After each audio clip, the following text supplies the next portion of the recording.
Bienvenue à cette tribune spéciale. Nous recevons pour vous, à ma droite, le docteur Bok Itaati, au Kandipeya. Très bien appelé en tout cas. Et à ma gauche, docteur Allegra Amandine de Gamoué. J'espère que je n'ai pas écorché votre... Non, pas du tout, bien prononcé. Alors, comment vous allez? Ah, ça va, merci. Et vous? Ça va également. Vous m'avez docteur Allegra? Ça va très bien également. En tout cas, nous vous souhaitons la bienvenue à cette tribune. Merci beaucoup. Merci. Alors, chers téléspectateurs, il sera question tout au long de cette émission de la brigade médicale congolaise. Curieuse de savoir pourquoi vous avez choisi de faire médecine, docteur Bok. Bon, souvent, les majorités des réponses, on dit c'est un truc qu'on a voulu depuis l'enfance. Hein. On a voulu depuis l'enfance. Par exemple, moi, quand j'étais enfant, on m'avait posé une question. Qui voulais-tu être quand tu seras grand? Bizarrement, j'avais dit deux choses. J'avais dit docteur, j'avais aussi dit pasteur. Donc voilà. Et en grandissant, j'aimais bien la médecine, en regardant des séries, la télé, ça me faisait du bien. Bon, d'une manière brève, c'est un peu ça. Okay. Et alors, docteur Allegra, pourquoi choisir la médecine, tout en sachant que ça fait 7 ans, n'est-ce pas? Et puis, on est femme. Pourquoi avoir choisi ce métier, cette profession? Bon, tout comme le docteur vient de dire également, bon, c'est une passion depuis l'enfance également, non? Bon, par rapport aux réalités de notre pays également, et aussi la passion et puis il y a des opportunités. Donc j'ai aimé, depuis que j'étais enfant, je voyais également faire autre chose, peut-être les sciences, mais une fois que le projet s'est présenté par rapport au déficit également, combien moi de ma famille, et puis je me suis dit pourquoi ne pas me lancer, et puis je ferai mieux là-bas également. Nous rappelons donc aux téléspectateurs que ces docteurs sortent fraîchement de Cuba, et nous sommes curieux de savoir quelle a été l'expérience avec Cuba. Qu'avez-vous vécu? Cuba, on a vécu beaucoup de choses. Je vais le dire. C'est 7 ans, comme vous l'avez mentionné tout de suite. C'est pas 7 jours, c'est pas 7 semaines, c'est pas 7 mois, c'est 7 ans. C'est beaucoup d'années en tout cas. L'enfant peut naître et il grandit, il commence à parler, il va à l'école, il fait beaucoup de choses en 7 ans. Donc, pour dire qu'on a presque tout vécu dans tous les domaines, que ce soit dans le domaine social, que ce soit dans le domaine sanitaire, personnellement parlant, que ce soit dans le domaine académique, qui était l'objectif principal même. Et à tel moment, mais il y a des choses qui ont pu se marquer, par exemple, quand on a vu un peu le fonctionnement du pays et le système du pays, que ce soit le système idéologique, que ce soit, malgré, c'est un pays sous embargo, un pays qui est un peu compliqué, qui a des problèmes un peu compliqués, mais l'organisation du pays a en tout cas attiré un peu notre attention. Là, en parlant par exemple des Fidel Castro qui sont passés, des Raúl Castro. Ce sont des hommes qui ont marqué l'histoire aussi du monde. Donc, il y a eu de merveilleuses expériences que si je me mets à continuer à parler, je crois que je vais beaucoup parler et ne pas même m'arrêter. Donc, je préfère m'arrêter là. Il y en a eu plein en tout cas. Docteur Allegra, vous pouvez dire quoi de Cuba, de votre expérience académique, du social, de ce que vous avez vécu? Ok, de mon expérience académique, du social, de comment j'étais rentrée, je suis sortie une personne différente, beaucoup a changé, beaucoup a bousculé sur le plan scolaire, tout comme sur le plan social, comment vivre avec les autres, on a beaucoup appris comment cohabiter, comment apprendre à supporter les autres, comment également à ne pas lâcher, de ne pas oublier ses objectifs, être déterminé également en étant l'un des parents, c'est également l'un des points forts qu'on a eu à acquérir une fois là-bas à Cuba. Alors, Cuba, devrait-on dire merci à l'État? Ben oui, dans la vie, il faut être reconnaissant. Hein. On doit dire merci à l'État, merci au gouvernement, parce que c'est comme si c'était une bourse financière, une bourse autofinancière. Donc, je suis parti là-bas par l'État. Donc, comme elle a dit même tout de suite, le médecine, ça t'en a fait passer toutes des opportunités. C'est une opportunité qui s'était présentée. L'État a pris la charge, malgré toutes les choses frustrantes que nous avons vécues, qu'on ne va pas ignorer, mais il ne faut pas oublier aussi qu'on est parti là-bas, c'est pas par nos propres moyens. L'aller-retour, toute la formation, c'est les moyens de mes parents. D'où l'importance de dire merci à l'État, disons au gouvernement. Okay. Alors, la brigade médicale congolaise, c'est ce qui nous intéresse aujourd'hui. Okay. Docteur Bok, quand et avoir mis sur pied cette association? Ok, la brigade médicale congolaise, elle est née le 2 octobre 2019 à Cuba. par des étudiants en médecine, des étudiants congolais en médecine à Cuba là-bas.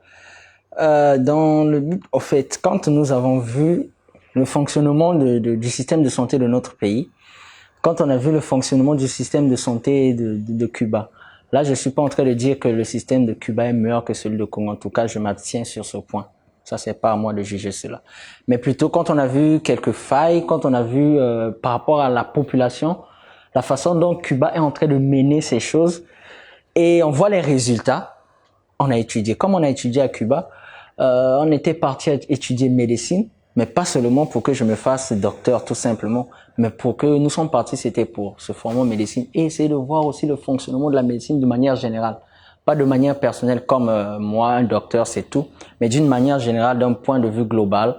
Après avoir eu à observer cela, des collègues et moi les autres, on s'est dit, tiens, pourquoi pas essayer d'adopter cette méthode-là et venir appuyer les efforts du gouvernement ou les efforts des médecins déjà présents sur le terrain, afin que nous apportions quelque chose, une pierre à l'édifice, pouvoir contribuer à l'amélioration de notre système de santé. Parce que d'ailleurs, on existe pour ça aussi, les médecins congolais, nous existons pour pouvoir apporter.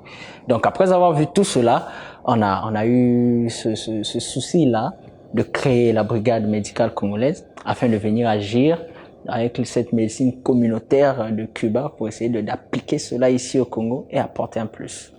Alors, je vous reviendrai, docteur Aïga. Avez-vous été là dès la création ou pas? Dès la création, je n'étais pas là, mais dès que j'ai su qu'il y avait un mouvement pareil qui se formait de mes collègues, donc je me suis dit, pourquoi rester derrière? Pourquoi ne pas ajouter en plus également des idées que je pourrais avoir également pour aider pour l'évolution et puis l'épanouissement de cette association. Et je me suis portée volontaire et après, là où nous sommes jusqu'à aujourd'hui. Y a-t-il quelque chose qui vous a convaincu dans ces démarches quand vous les avez vues travailler? Premièrement, ce qui m'a convaincu, l'enthousiasme au fait et l'altruisme, non, le fait de vouloir donner sans rien recevoir. Parce que des fois, on se pense souvent vers les églises pour ce genre d'organisation ou ce genre de charité. Voir des jeunes se donner sans rien attendre en retour, pour moi, je me suis dit, waouh, quelle initiative des jeunes, comment en fait, penser à un truc pareil, également donner des idées, des organisations. La première des choses qui m'avait attiré, c'était ça. Donner sans rien recevoir. Donner sans rien recevoir. Sans attendre quelque chose d'autre.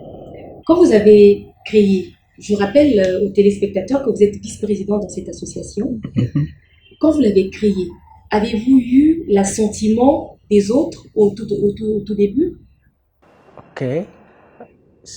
Quand on a créé l'organisation au tout début, ce qui est sûr, on était entre nos collègues, et bon, je peux dire tel que ça s'est créé, hein. J'avais une idée, moi personnellement, j'avais parlé l'actuel secrétaire général, parce que on était nos faces, on était des colocataires, on était en face dans les mêmes chambres, presque mêmes chambres, les chambres d'en face. Je lui ai partagé mon idée. Or, il y avait aussi 2 autres collègues qui lui avaient partagé presque une même idée d'une façon ou d'une autre. Alors, il avait aussi ce genre d'idée. Donc, il a fait signe, on s'est tous réunis. Et on s'est réunis, on a commencé à discuter, on a commencé à élaborer petit à petit, entre nous. On a intéressé d'abord certaines têtes, parce qu'au début, c'est pas évident d'intéresser tout le monde quand vous n'avez rien de concret. On a intéressé certaines têtes qu'on connaissait par rapport à leur travail qu'on a vécu durant toute la formation, encore certains proches. On essaie de partager, on s'est assis, on a commencé à constituer jusqu'à ce que, quand la chose a été créée, déjà on a senti que c'était déjà palpable, c'est là qu'on a lancé l'appel à d'autres pour pouvoir nous rejoindre et ainsi de suite. On a avancé jusqu'à ce qu'on est ce qu'on est aujourd'hui et ce qu'on sera demain. Vous êtes arrivé à Brazzaville. Vous avez partagé également cette initiative aux médecins que vous avez trouvés sur place. Tel que nous avons créé l'organisation. Certes, l'organisation a été créée par médecins formés à Cuba, mais c'est pas une organisation des médecins formés à Cuba. Je m'explique. C'est une organisation des médecins où tout le monde qui pourra bien dans nos objectifs, dans notre vision ici au Congo, parce que le champ d'action c'est notre pays, le Congo. Que ce soit une personne du Congo ou même qui n'est pas du Congo, qui peut aller dans nos objectifs, dans notre vision, dans ce que nous avons, s'il ne va pas contre en tout cas, ils sont les bienvenus. Et on a partagé, par rapport à votre question, il y a eu certains qui ont loué. Il y a eu certains qui ont loué la première, même jusqu'aujourd'hui, bien qu'ils n'ont pas pu intégrer, ils n'ont pas voulu, peut-être leur programme ou quoi que ce soit, ça je ne maîtrise pas, mais ils nous donnent les félicitations par rapport au travail que nous fournissons, ils nous encouragent d'une manière ou d'une autre. Docteur Allegra, vous avez dit, je rebondis sur vos paroles, vous avez trouvé ces jeunes enthousiastes. Alors, est-ce que vous pouvez nous dire quels sont les objectifs de la brigade médicale congolaise? Ok. Parlons des objectifs. La brigade se base sur l'éducation, la promotion et la prévention des maladies. Parlons des maladies chroniques. Il y a plusieurs maladies chroniques, non? Bon, je veux bien citer les plus fréquents comme l'hypertension, la diabète et puis bien d'autres. Maintenant, quand on dit on veut ajouter un plus sur la prévention, c'est comme, il y a ceux qui sont dans les familles auxquelles il y a l'hypertension ou le diabète, mais la personne est ignorante des risques ou des conséquences qui peuvent se gérer cette maladie. Donc, la qualité de vie, la personne peut continuer à prendre, peut-être à manger beaucoup de sel, à consommer beaucoup de sucre. Il ne fait pas parce qu'il veut au fait demain avoir ce diagnostic, mais c'est parce qu'il est ignorant. Et d'où c'est par là que la brigade intervient à éduquer cette population-là, dans ces familles-là, afin de ne pas arriver à ce diagnostic. Faire des sensibilisations sur le dépistage, l'éducation également, parler, faire des charges éducatives, parler avec la population pour ne pas arriver sur l'alimentation, sur le stress, les automédications également, parce que tu peux avoir, non, aujourd'hui, je sais pas, ma tension était un peu levée, je prends quelque chose, ça c'est fini, ok, je reste à la maison. Mais une fois la brigade est là, on peut toutefois te conseiller que c'est pas bien, vu que dans la famille, c'est ça, tu dois accepter la maladie, avoir des traitements, accepter que non, l'hypertension, c'est pas une maladie, peut-être que, comme on dit, une malchance. Je suis pas malchanceux, mais c'est normal, si dans la famille, il y avait un risque, que je puisse en avoir vu, que je l'accepte, je prends mes médicaments en ayant des conseils également de la brigade, et tu vas à élargir tes années de vie. Donc, c'est un peu ça, les objectifs de la brigade.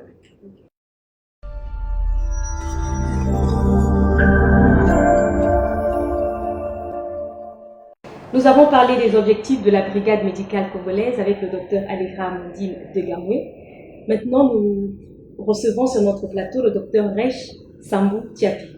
Bonjour docteur. Bonjour. Alors, j'ai été curieuse de demander aux autres pourquoi ils avaient choisi de faire médecine. Et vous, pourquoi l'avez-vous choisi comme profession? J'ai choisi la médecine comme profession parce que une fois que j'ai eu mon bac, il y avait plusieurs opportunités qui se présentaient.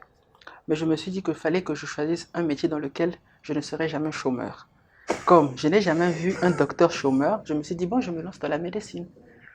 Et non, c'est ça, c'était l'option première, bon, disons la motivation première, mais après cela, la seconde motivation était ce désir d'aider. Je me disais, un jour je peux avoir de l'argent, un jour je peux être quelqu'un dans cette société congolaise, mais comment vais-je faire pour aider les autres?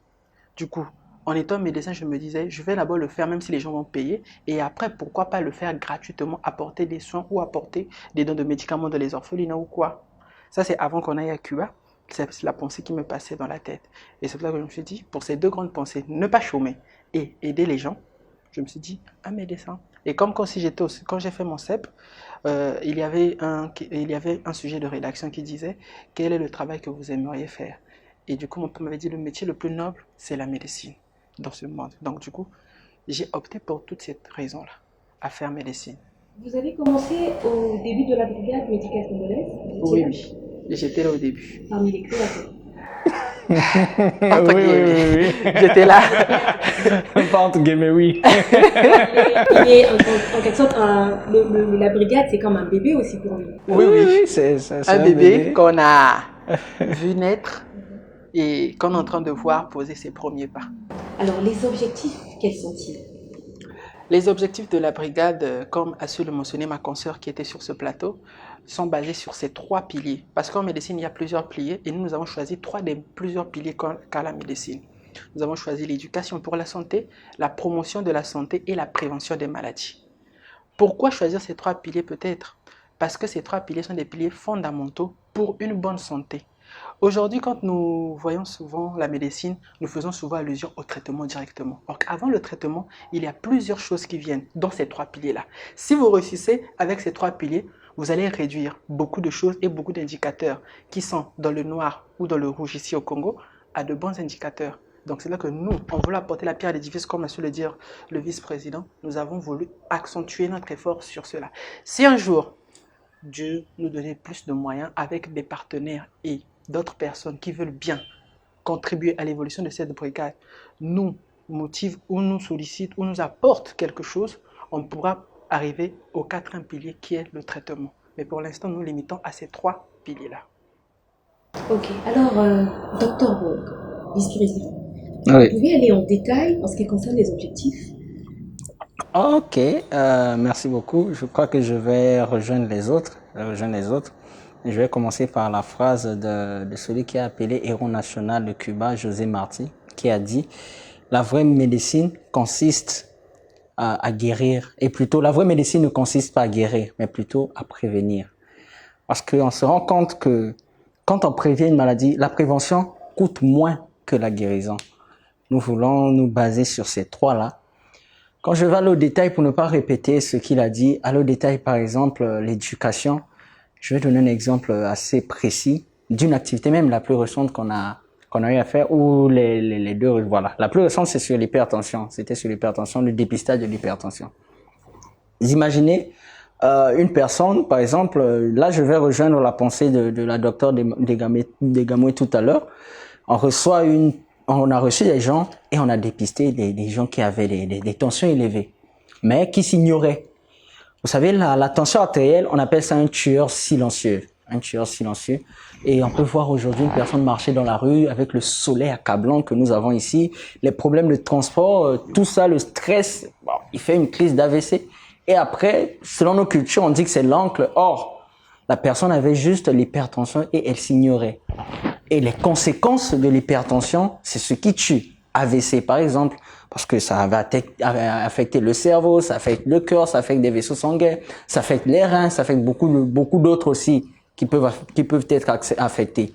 Donc, dans ce sens-là, nous arrangeons. Quand on reçoit un patient comme ça, on voit qu'il est hypertendu. Qu'est-ce que nous allons faire?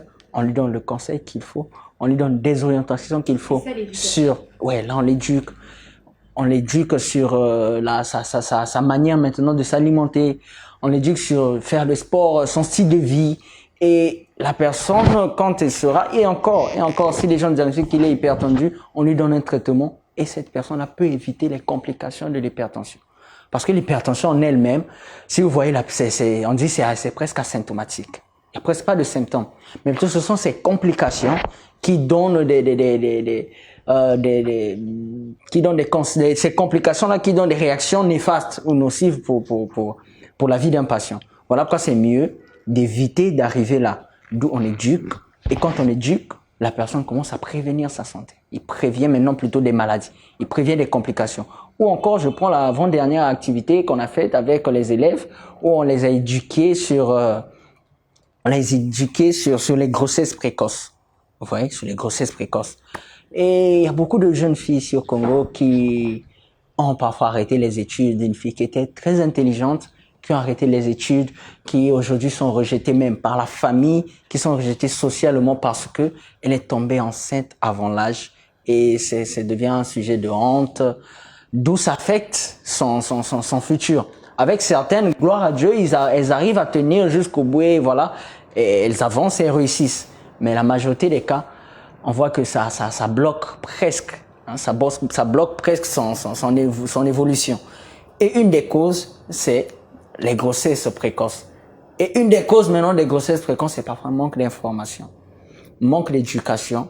Et comme elles ne sont pas éduquées, quand je dis éduquées, je parle d'éduquer médicalement, et non pas une éducation sanitaire qu'il faut.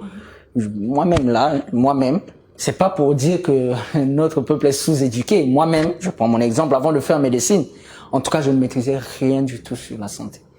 Je maîtrisais presque rien du tout. Vous voyez, quand on a étudié, on a dit, tiens, ce souci-là, on s'est rendu compte que le peuple cubain, d'une façon ou d'une autre, quand tu reçois même un enfant un peu déjà qui raisonne, je rends compte qu'il te facilite à avoir son diagnostic, où il a certaines informations importantes. pour sa santé ou sa vie sanitaire. D'où c'est un peu un petit manque que nous avons ici dans notre population congolaise. D'où nous voulons apporter quelque chose, apporter cette éducation-là parce que c'est basique. Et cette dernière saura se prévenir, saura faire ce qui est entre ses mains pour éviter de tomber enceinte trop tôt. S'il vous plaît, restons sur l'éducation. Ok. Vous avez une classe d'âge que vous privilégiez ou cette éducation-là s'étend sur toute la population, quel que soit son âge? Oui, on a une tranche d'âge que nous privilégions. C'est une éducation, d'abord, c'est une organisation pour tout le pays, toute la population congolaise. En tout cas, on n'exclut pas d'âge. On n'exclut pas, mais on a un tranche d'âge privilégié qui est la jeunesse. Parce que on est jeune et entre jeunes, on se comprend mieux. Ce n'est pas discriminatoire que de choisir que des jeunes? Voilà pourquoi, bizarrement, apparemment, je savais que vous deviez venir là. Voilà pourquoi j'ai commencé. On n'exclut pas d'âge. On n'exclut pas, en tout cas. Nous, si vous voyez même dans nos objectifs, en tout cas, on n'a même pas mentionné objectif jeunesse ou quoi que ce soit. Nous, c'est la population congolaise. Ce qui nous préoccupe, c'est la population congolaise. Mais une chose qu'on sait aussi, que l'avenir, le futur, est entre les mains des jeunes d'aujourd'hui. Il y a une question qu'on m'avait posée une fois, on a dit, est-ce que la jeunesse est un danger pour le futur, dans le sens parce que certaines maladies de notre vieillesse se préviennent de la jeunesse. J'avais dit non, c'est juste plutôt le style de vie du jeune. La jeunesse, c'est un tranche d'âge normal. C'est un tranche d'âge où la personne est encore forte parce que ce sont les âges extrêmes. Ce que j'avais dit, les vieux et les bébés les bébés par exemple ont le système immunitaire encore immature et les vieux, ça se déprime parce que voilà, tout ce qu'ils ont vécu. Mais les jeunes, c'est encore vivant, c'est encore assez fort. Donc ces jeunes-là, nous, on donne plus de privilèges aux jeunes parce que nous sommes jeunes. Je crois qu'avec les jeunes, on se comprend mieux. Et il y a certains sujets qu'on peut mieux discuter parce que c'est ce que nous-mêmes, en tant que jeunes, on vit quotidiennement. Mais on est là pour la population congolaise sans discrimination. Okay. En ce qui concerne le deuxième pilier alors?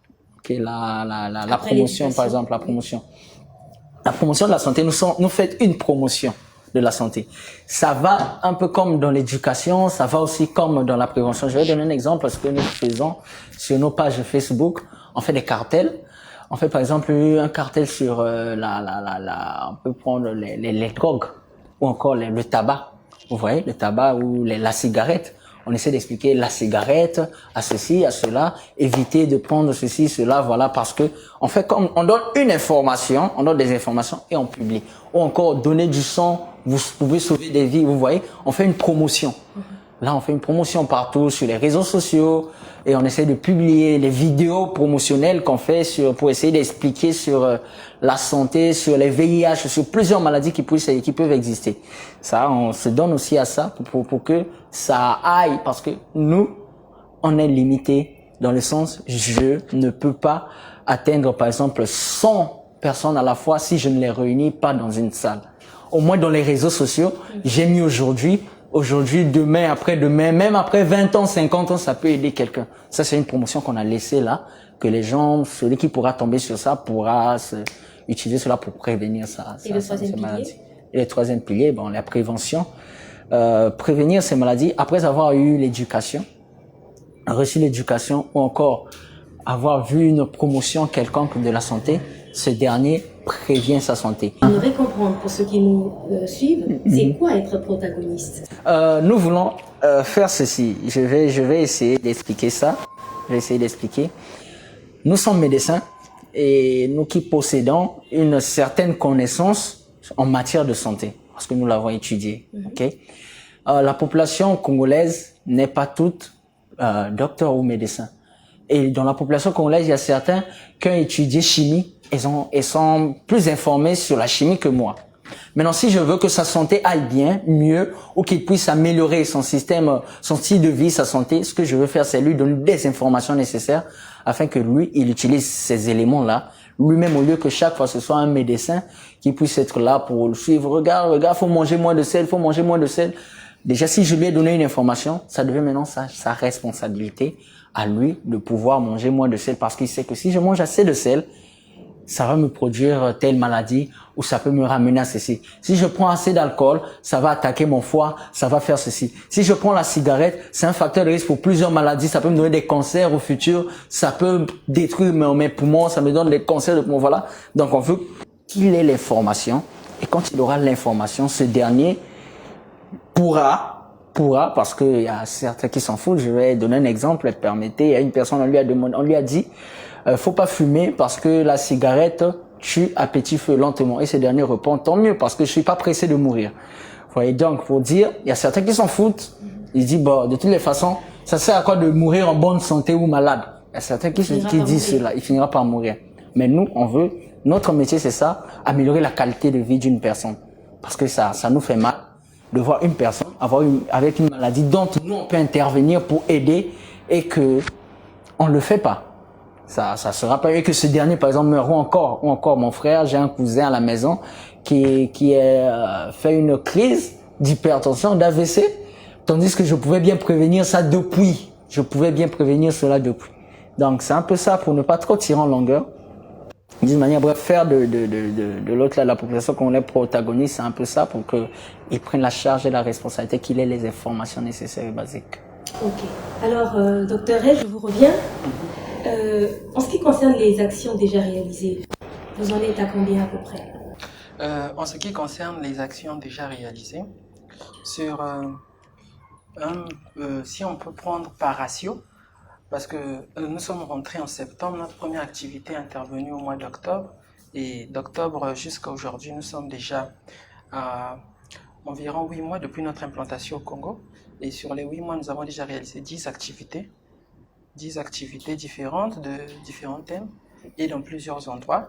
On peut citer des écoles publiques, des écoles privées et aussi des orphelinats. Donc, ces activités portaient sur ces 3 sphères dont le vice-président a eu à bien expliciter. Donc, c'est un peu sur ce ratio que nous sommes, mais même si nous aimerions faire plus, parce que notre ratio, c'est au moins une activité par mois. Mais comme vous voyez, sur 8 mois, on a fait 10, donc on est au-dessus de notre ratio et ça nous motive à faire plus et à aller plus loin parce que, à part la brigade, chacun de nous aussi a ses autres activités à faire, sa vie personnelle et sa vie professionnelle à mener. Donc, alors, comment vous faites pour organiser ces activités? Pour organiser ces activités, nous avons plusieurs procédés. Parfois, nous sommes contactés ou parfois, c'est nous qui contactons.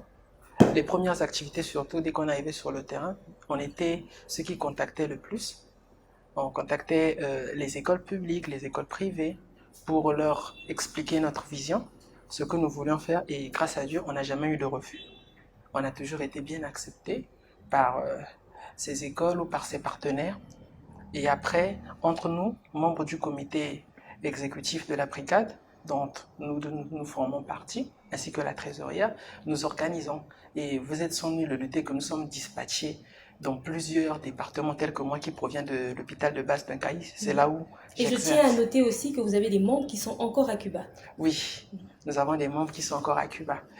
Mais en parlant du Congo, nous concertons par des réunions sur WhatsApp ou sur Zoom. Pour le moment, vous n'avez pas encore de siège social?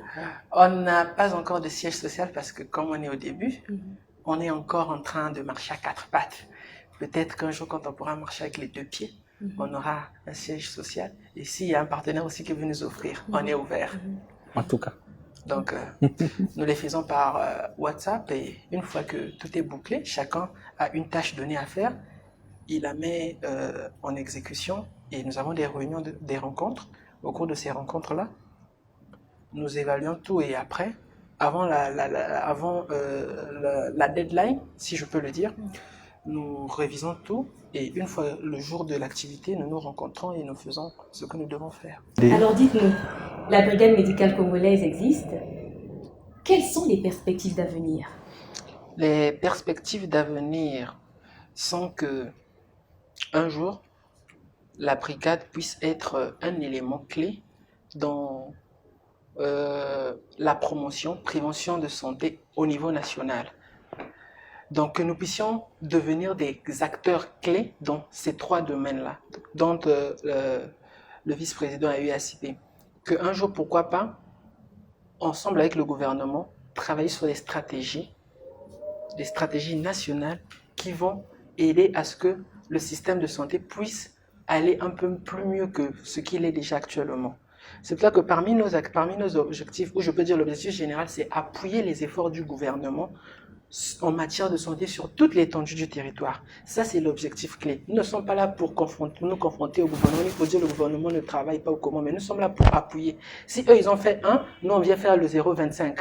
Donc, ça fait 1,25, quelque chose qui compte. Même si ce qu'on fera actuellement, pour d'autres, sera considéré comme une goutte d'eau dans l'océan, mais nous savons qu'un jour, nous allons gravir des échelons, arriver à un niveau où nous serons des acteurs clés dans ces domaines-là. Alors, le ministère de tutelle, connaît-il la brigade, Dr Esch?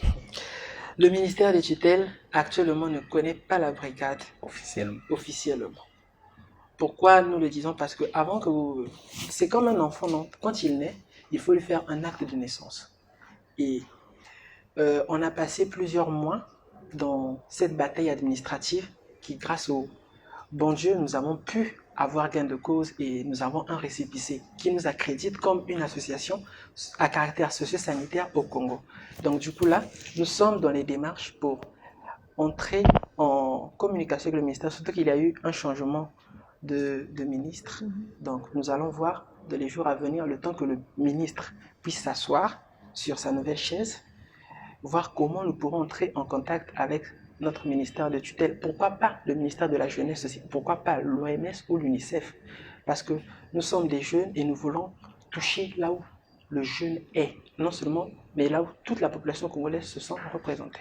Chers téléspectateurs, merci d'avoir suivi cette tribune. Nous sommes donc au terme de cette émission. S'il y a un mot à dire en ce qui concerne la brigade médicale congolaise, Dr Bong, comment vous pouvez résumer cette brigade en 3 mots? Ok, en 3 mots c'est peut-être trop. Et c'était très peu. En 3 mots, je vais résumer par notre devise et slogan. Brigade médicale congolaise, devise c'est engagement, altruisme et efficience. Okay. Maintenant, notre slogan, c'est pour une santé améliorée au Congo. Merci beaucoup, chers téléspectateurs. N'oubliez pas de partager ce contenu et de vous abonner.